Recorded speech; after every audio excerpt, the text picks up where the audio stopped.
Hey, what's up, everybody? Welcome back to LTL Media.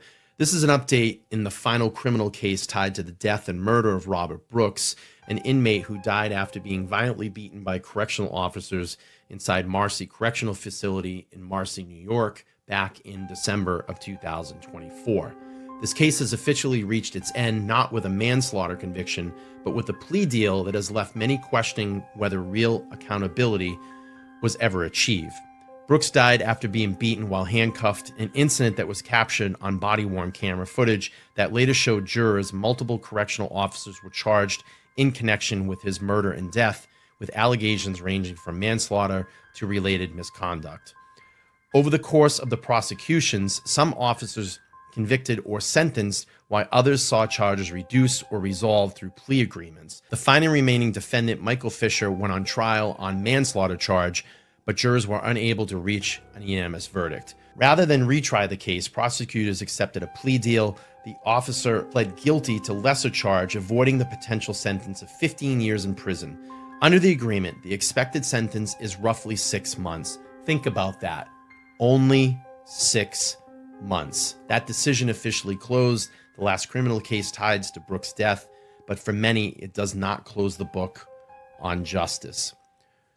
Brooks's father, Robert Ricks, has been outspoken in his reaction while acknowledging that the legal process has finally come to an end. He made it clear that the outcome feels hollow.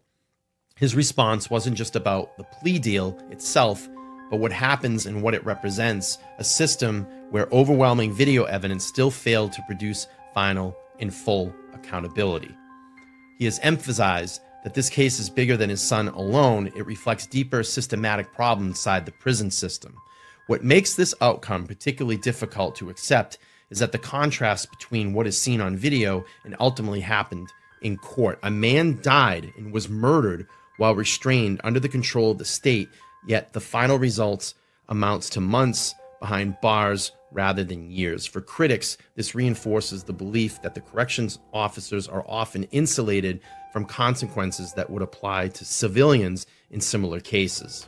With this plea deal, the criminal prosecutions are over, but the broader question remains. How does accountability actually work inside correctional facilities? Why do cases involving in-custody deaths so often end this way? And what, if anything, changes after public outrage fades and courtrooms empty? This case may be closed on paper, but it continues to fuel calls for prison reform, transparency, and independent oversight. The Brooks family has made it clear that they don't see this as justice fully served, and many advocates agree. As always, I'll continue to track any civil actions, policy response, or reform efforts that follow, because cases like this don't end when the gavel drops. They end when the system changes. Thank you so much for watching this video today. Please make sure to like, share, and subscribe. Comment down below. Is 6 months the answer? Is 6 months the answer for the death and murder of Robert Brooks? Thank you so much.